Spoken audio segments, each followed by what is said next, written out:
मधुर नाम में एक बार फिर से आप सबका स्वागत है। और जैसा कि हम आत्माएं जीतना या परमेश्वर के राज्य में आत्माओं को ला पाना, इस विषय में हम देख रहे थे।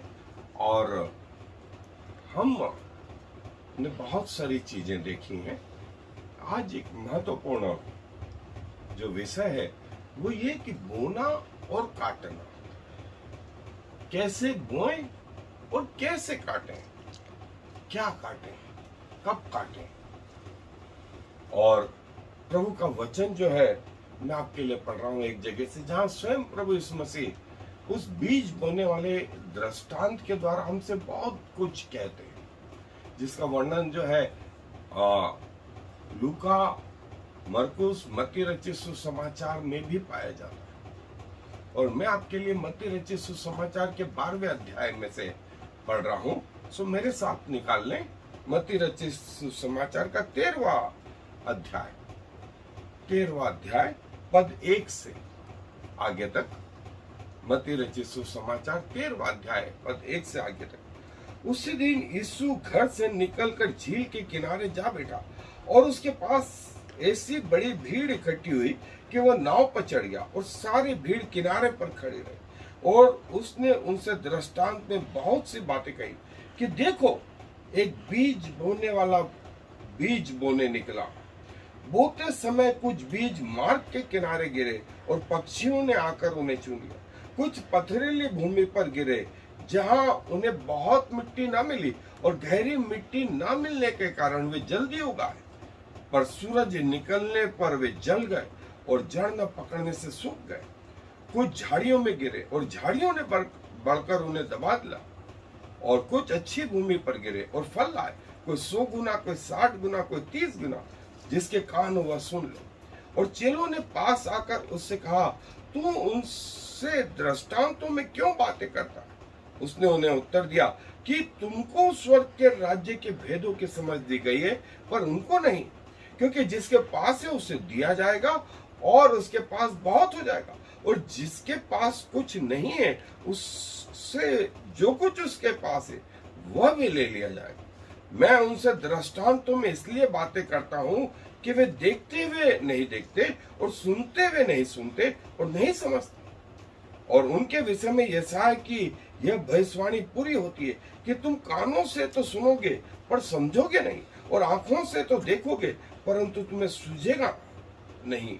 इसलिए क्योंकि इन लोगों का मन मोटा हो गया है और वे कानों से ऊंचा सुनते हैं, और उन्होंने अपनी आंखें मूंद ली, कि कहीं ऐसा ना हो कि वे आंखों से देखें और कानों से सुने और मन से समझे और फिर जाएं और मैं उन्हें चंगा करूं। पर धन्य है तुम्हारी आंखें कि वे देखती हैं और तुम्हारे कान कि वे सुनते हैं। क्योंकि मैं तुमसे सच कहता हूं कि बहुत से भविष्यवक्ताओं ने और धर्मियों ने चाहा कि जो बातें तुम देखते हो देखें पर न दिखी, और जो बातें तुम सुनते हो सुने पर न सुनी। तुम बोने वाले का दृष्टांत सुनो। जो कोई राज्य का वचन सुनकर नहीं समझता, उसके मन में जो कुछ बोया गया है उसे वह दुष्ट आकर छीन ले जाता है। यह वही है जो मार्ग के किनारे बोया गया था। और जो पथरीली भूमि पर बोया गया वह यह है जो वचन सुनकर तुरंत आनंद के साथ मान लेता है, पर अपने में जड़ न रखने के कारण वह थोड़े ही दिन का है। और जब वचन के कारण क्लेश या उपद्रव होता है तो तुरंत ठोकर खाता है। जो झाड़ियों में बोया गया है वह यह है जो वचन को सुनता, पर इस संसार की चिंता और धन का धोखा वचन को दबाता है और वह फल नहीं लाता। जो अच्छी भूमि में बोया गया वह यह है जो वचन को सुनकर समझता है और फल लाता है, कोई 100 गुना, कोई 60 गुना और कोई 30 गुना।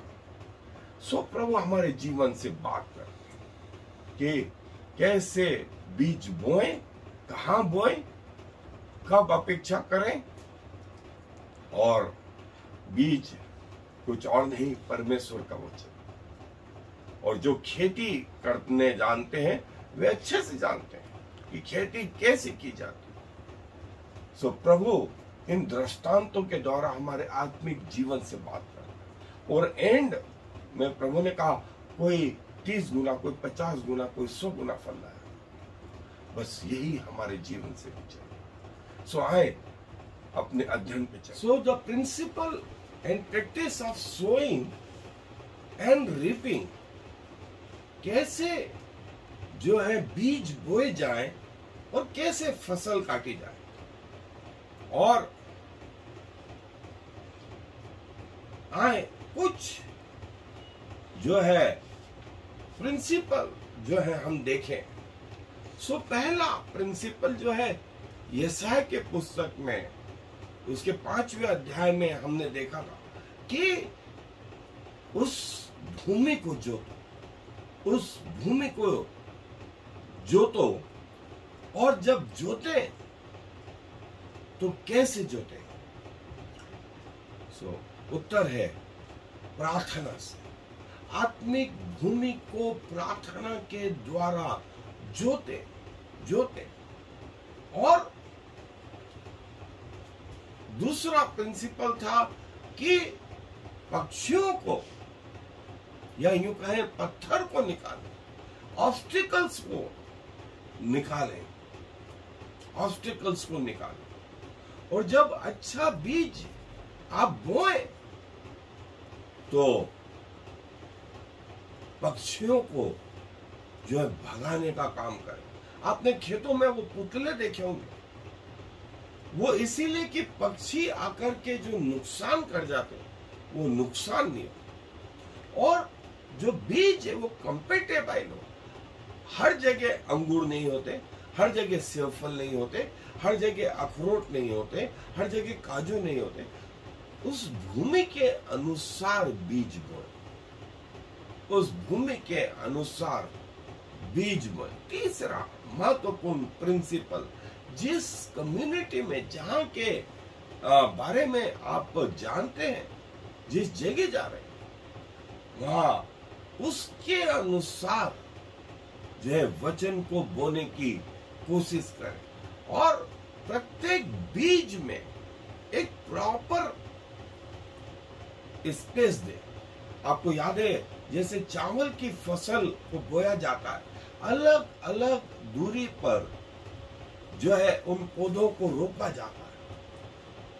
और यदि ऐसा न हो तो क्या होगा, उनमें से कुछ सबसे शक्तिशाली पौधे जिएंगे दूसरों को मार करके, दूसरों को मार करके। इसीलिए प्रभु बोलते हैं कि स्पेस दे, सबको अपना पानी, अपना भोजन, मतलब सबकी अपनी प्रार्थना है, अपना भोजन, अपना परमेश्वर का वचन जो है सब व्यक्तियों का इस प्रकार से रहे। और आपने देखा होगा कि एक खेत के एक हिस्से में जो है फसल को रोटेट किया जाता है।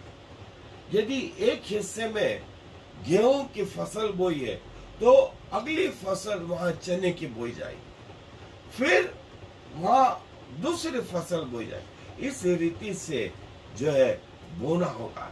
एक एक वचन को बार बार रिपीट करने से लोगों के हृदय नहीं बदलते। आपको चाहिए कि आप पवित्र आत्मा के चरणों में बैठे और बैठे और बैठे, तब तक बैठे जब तक आपको वचन न मिले। और वही वचन जो एप्रोप्रिएट होगा पवित्र आत्मा आपको देगा। अन्यथा आप किताबों से पढ़ के आप जो है एक टाइप्ड हो जाएंगे और परमेश्वर का आत्मा नहीं वरन आपका दिमाग ज्यादा बोले। सो हर बीज को बोने के बाद जो है उसको नरिशमेंट चाहिए, नरिशमेंट चाहिए। किसी ने कहा भूखे पेट न तो सुसमाचार सुनाया जाता है और न सुना जाता है, दोनों ही नहीं होते। सो जरूरत किस चीज की? शारीरिक भोजन की। हम दूसरी सहायता के द्वारा न सिर्फ आर्थिक सहायता वरन दूसरे खाने पीने की सहायता और दूसरी सहायता से जो है अपने जीवन को इस क्षेत्र में लगा सकते। और ये वो समय है, ये वो इनडायरेक्ट तरीका है कि आप जो है प्रभु की योजना में शामिल हो सकते। और जो है कई और साधनों के द्वारा, जैसे मोबाइल, किताबें, ट्रैक्स, वचन, ये सब छोटी छोटी चीजें प्रभु के राज्य में कार्य करती हैं। इनका अपना महत्वपूर्ण रोल है। और जैसा एक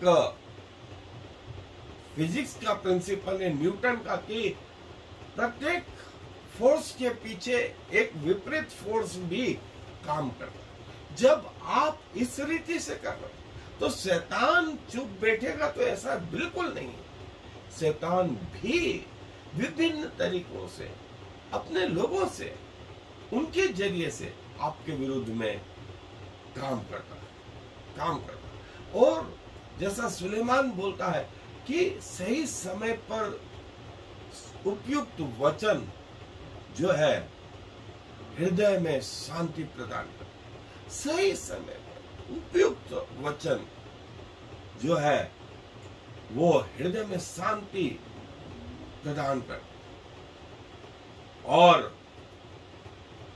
प्रभु जो है चाहता है कि इस रीति से हम जो है आत्माएं जीतने के मिशन पे लगे। आपको यदि याद हो कि उत्पत्ति में आदम की जो सेवा थी वो क्या थी? उस बगीचे की रखवाली करना। बगीचा किसने लगाया था? परमेश्वर। आदम को सिर्फ रखवाली करना, उसमें अपने आप जो है उन पौधों को सींचने के लिए परमेश्वर ने 4 नहरें बनाई, 4 नदियां बनाई। और आपको ताजुब होगा, दजला और फरात नदी आज भी है इराक में। सद्दाम हुसैन के महल के पीछे वो फरात नदी आज भी बहती है। इराक का एक बड़ा हिस्सा है। परमेश्वर हमारा जो एक गार्डनर है, माली, और वो चाहता है कि हम इस कल्चर को सीखें, इस बोने के और काटने के कल्चर को सीखें। और हमें क्या बोलना है, ये परमेश्वर का आत्मा हमें उस समय बता दे। अलग अलग व्यक्तियों का अलग अलग हृदय है, उसके अनुसार हमको बातें करना। फिर एक निश्चित समय पर जो है हमको वेट करना होगा। हम बाजार में सीड या बीज लेने जाए तो वो पूछते हैं कितने दिन की फसल। कोई बोलता 100 दिन, कोई 110 दिन, 90 दिन, इतना फसल इतने दिन में आ जाएगी। कोई जो है सब्जियों की फसल 30-40 दिन में आ जाएगी, ऐसा दिन के अनुसार। और सबसे श्रेष्ठ बीज बोए, और सबसे श्रेष्ठ बीज परमेश्वर का वचन जो आपने सीखा है, जो आपको आत्मा ने बताया है, वो बोना है। और तब जो है जब फसल तैयार हो जाए तब जाकर के काटने की तैयारी करना। जब वे लोग 70 मनुष्य जिनको प्रभु यीशु मसीह ने भेजा था वे आए, तो वहां लिखा है वे आनंद से भर गए। वे आनंदित होकर प्रभु से मिले। और प्रभु का आनंद हमारी ताकत। और यही वो आनंद है जब आपके कारण से प्रभु के राज्य में एक आत्मा प्रवेश कर गई। प्रभु आपको वो आनंद देते। दुनिया का कोई सुख नहीं है उसके आगे, कोई आनंद नहीं उसके आगे। और प्रभु जो है आपके द्वारा जो है ये काम करने लगते हैं। और कोई एक मेथड नहीं है काटने की, लेकिन प्रभु ने कहा कि पिता से विनती करो, पिता से विनती करो कि वो मजदूर भेजे, और काटने के लिए मजदूर भेजे। प्रभु यीशु मसीह ऐसा बोल करके ये बताते हैं ये एक व्यक्ति का काम नहीं, इसमें बहुत सारा टीम वर्क चाहिए। सबको सबका श्रेय मिले, सबको सबका श्रेय मिले। पौलुस बोलता है इस चीज को, किसी ने बोया, किसी ने उसको सींचा, लेकिन उसको बढ़ाया प्रभु ने। तो सींचने वाला, बीज बोने वाला कोई और, सींचने वाला कोई और, बढ़ाने वाला कोई और। सब मिलकर के यदि कुछ एक चीज सामने आ रही है कि अंत में फसल काटी जा रही है, अंत में फसल काटी जा रही है। आपको यदि मैं बताऊं कि ताड़ जो रहता है उसका पौधा 3 पीढ़ियों के बाद फल देता है। यदि दादाजी ने पौधा बोया तो उसके बेटे को नहीं, वरन उसके पोते को वो फल मिलेगा। सो पोता इतना खुश रहता है कि दादा की चिन्हानी इस फल के रूप में आती है, इस फल के रूप में आती है। और सही समय पर यदि आप ये सोचें कि मैं ही काटूंगा, मैंने बोया है, नहीं दोस्तों, कई बार आप सिर्फ बो दें, हो सकता है आने वाली पीढ़ियां फल काटें।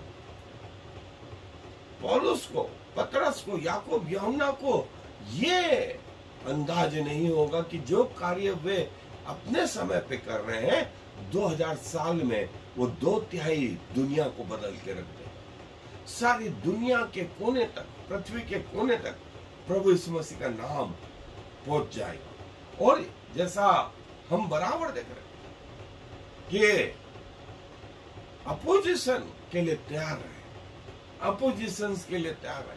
लोग आपका विरोध करेंगे, लोग आपका विरोध करेंगे, शैतान आपका विरोध करेंगे,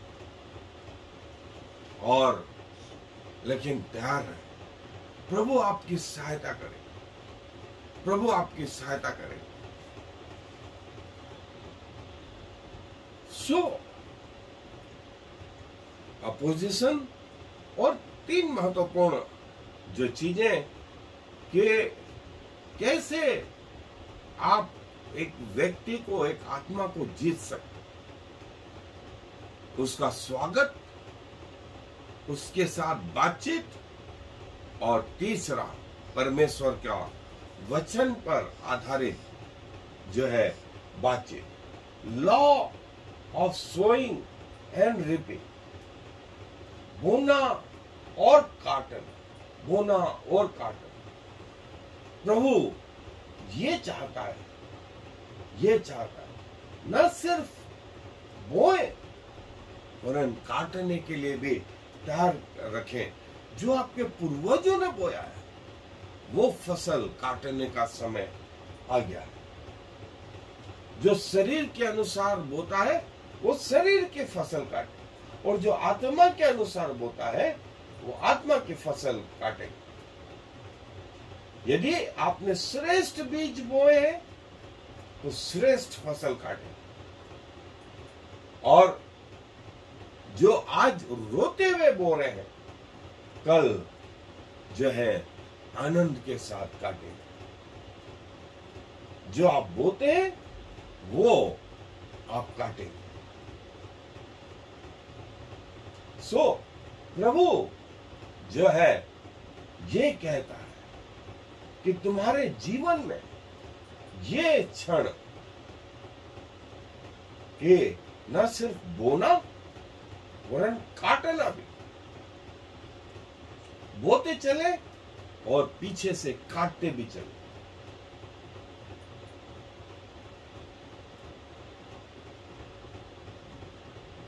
और बोना और काटना प्रभु चाहता है ये हमारे जीवन भर चलता रहे।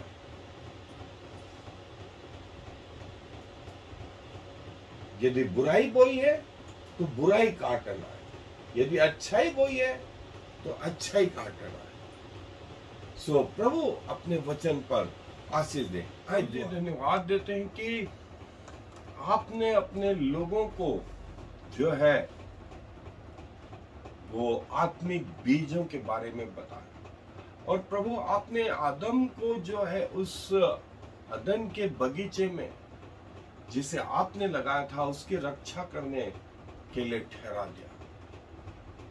सो आप स्वयं कहते हैं कि मैं सच्ची दाखलता हूं और तुम डालियां, और जो डाली मुझ में है और फलती है वो उसे छाड़ता है ताकि और फले, और जो आप में है और नहीं फलते उनको वो काट डालता है, और लोग उन्हें बटोर कर आग में जो कभी नहीं बुझती डाल देते। सो पिताजी, हम वो डाली, वो बीज जो फल ला सके और आप में बढ़ करके प्रभु बहुत सारे अपने जीवन के अंत तक फल लाने वाले हो सके, क्योंकि आप हमसे यही चाहते हैं। आपको सारा आदर और महिमा और इज्जत देते हुए इस विनती को प्रभु यीशु मसीह के नाम से मांग ले, आमीन। और फिर शमा इस्राएल यावे Eloheinu Yahweh Echad. Hear, O Israel, the Lord is our God, the Lord alone.